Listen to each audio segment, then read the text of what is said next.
在前不久的老人直面会上，作为压轴的《异度之刃3》首次亮相，为 Switch 平台又扔下了一个重磅炸弹。那么今天也是借着这个机会，就由我来带大家回顾一下《异度之刃》发展至今的所有作品，并且我也会用手头的主机为大家演示实际效果。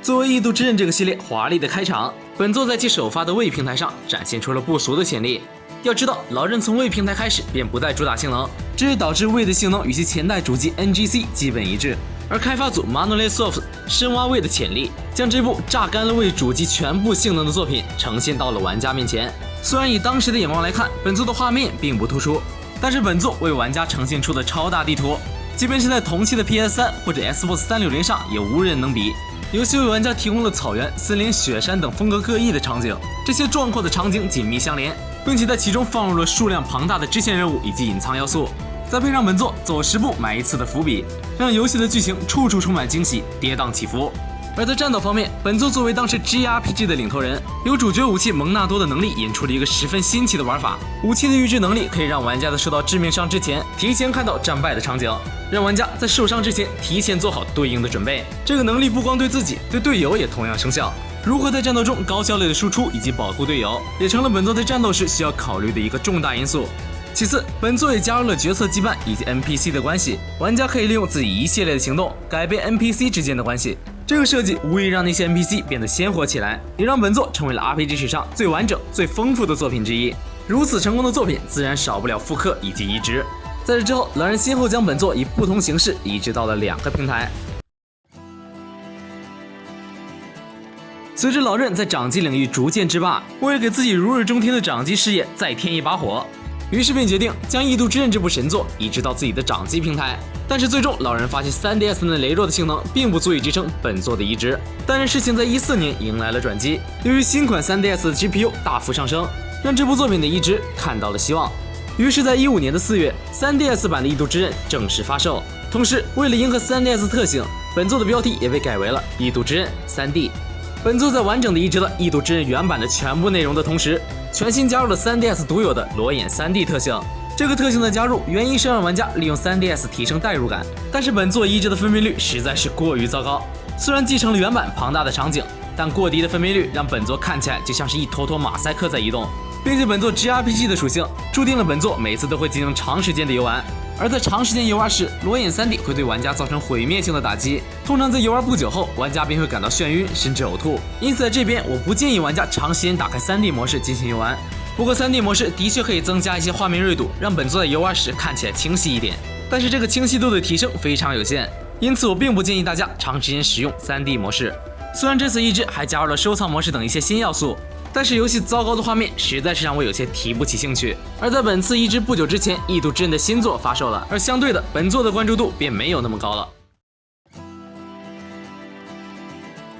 而在2020年的某一天，老任突然间公布了《异度之刃》决定版的消息。这部从头到尾完全重置的经典，瞬间点燃了老玩家们的热情，同时也让在《异度之刃2》以及《异度之刃 X》入坑的玩家更容易接受本作。这次重置版为玩家带来了更为贴近现代的游戏画面，以及为玩家带来了万众期待的可调节难度选项。这个不起眼的选项大大降低了本作的上手门槛。不过即便选择了新手模式，本作的难度依旧不低。本作作为 JRPG 的一代经典，并没有一味的向市场做出妥协，让本作依旧具有不错的挑战性。而《异度之刃1》这部为玩家口口相传的神话，在此迎来了它的完结。这次决定版不光重置了画面，也优化了战斗模式，甚至还重置了许多经典的配乐，让本作的视听享受都远超从前。并且此次重置还开放在原版未能开放的巨神左近等地图，让玩家有了更多的可探索区域。不过即使你玩过《异度之刃》原版也没有关系，本作此次额外收录了游戏的后传《相连的未来篇》，让那些即便玩过原版的玩家也能体会休鲁克的新冒险。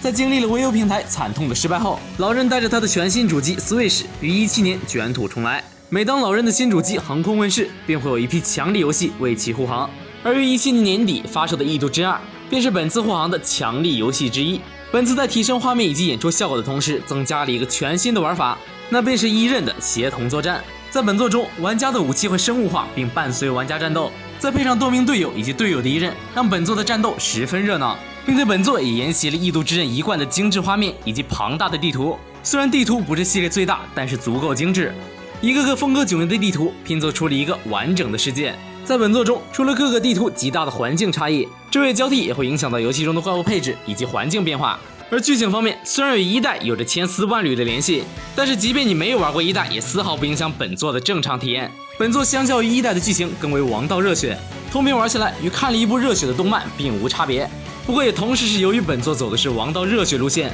让本作的剧情不够曲折，但是游戏中各个人物的塑造却十分丰满。就我个人而言，还是非常喜欢本作的剧情的。而本作最值得一说的便是武器系统。本作若想获得新一刃，需要我们刷怪获取水晶，之后再以抽卡的形式从水晶中爆出新的一刃，并且即便你已经通关了，游戏也开放了挑战模式。在这里，玩家可以与一代主角修鲁克相遇，共同挑战那些强大的副本 BOSS， 并且与一代一样，本作也同样带给了玩家海量的支线剧情以及丰富的 DLC 内容。本作精致唯美的大地图、超高水准的配乐以及海量的收集内容，再加上本作王道热血的剧情，让它无愧于 JRPG 神作的名号。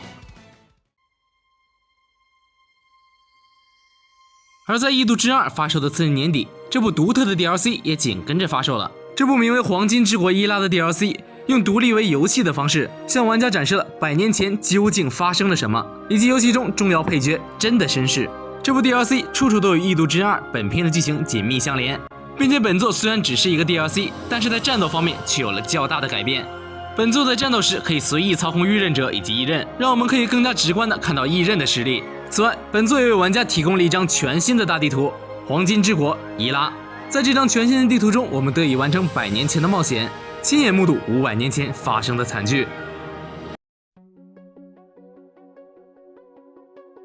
作为《异度之刃》的续作，《异度之刃 X》的亮相可谓是震惊众人。拥有着到目前为止全系列最大地图的《异度之刃 X》，完完全全的榨干了其所登录的 VU 平台的性能。本作的画面相较于前作更为真实，再加上比《异度之刃》原版大了5倍的地图，让本作在画面观感上完全不是同期的 PS4 以及 Xbox One 的任何一款游戏。我甚至可以很负责任地告诉你，本作就是 VU 平台画面最好的游戏，没有之一。本作的故事背景不再与那些巨神兽有关，而是在遥远的2054年，地球卷入了外星人的战斗，而幸存的人类逃离了地球，落到了一个全新星球上的故事。本作在游戏中充满了浓浓的科技感，在游戏里更是能驾驶机甲进行战斗，驾驶精致灵巧的机甲与那些巨大的魔兽进行战斗，把游戏的炫酷度直接拉满。并且本作与系列中的其他作品完全不同，在游戏中玩家所使用的主角并不是剧情固定的，而是由玩家参与捏脸自行定义的角色。这次的探险，玩家可以带上枪炮，与地图上的各类异形生物进行战斗，再加上玩家可以自定义的各类机体，让游戏的战斗充满了史诗感。并且本作是系列首次支持联机的作品，玩家的角色可以被其他玩家雇佣，达成目标从而获得金钱，反之其他玩家也可以被我们雇佣。这种舒缓的联机模式让玩家的特殊任务做得更加简单。不过比较可惜的一点是，本作在后期可能是由于经费不足等原因，导致游戏的整体水平有了一段肉眼可见的下滑。不过总体上来说，本作的体验依旧是十分不错的。不过很可惜，本作并没有汉化，而 VU 平台的汉化补丁也有一些致命的 bug。如果任天堂能将本作复刻并且补全的话，相信本作无疑也可以成为一代神作。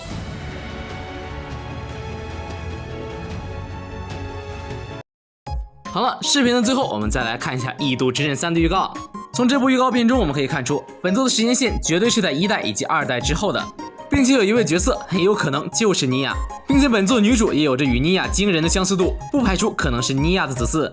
好了，那么猜测就到这里，一切都要看9月正式发售的结果。那么这期视频呢，我也是准备了比较长的一段时间，也是希望观众老爷能把你们手中那些圆圆的东西也给我一些，我也是会在后续带来更多游戏的系列推荐。如果本期点赞破500的话，那么我就立马安排《刀剑神域》系列游戏的盘点，也是希望大家多多在评论以及弹幕互动，3连一下支持我这个系列。你们的3连和关注就是我更新的动力。我是3位，我们下期视频再见，拜拜。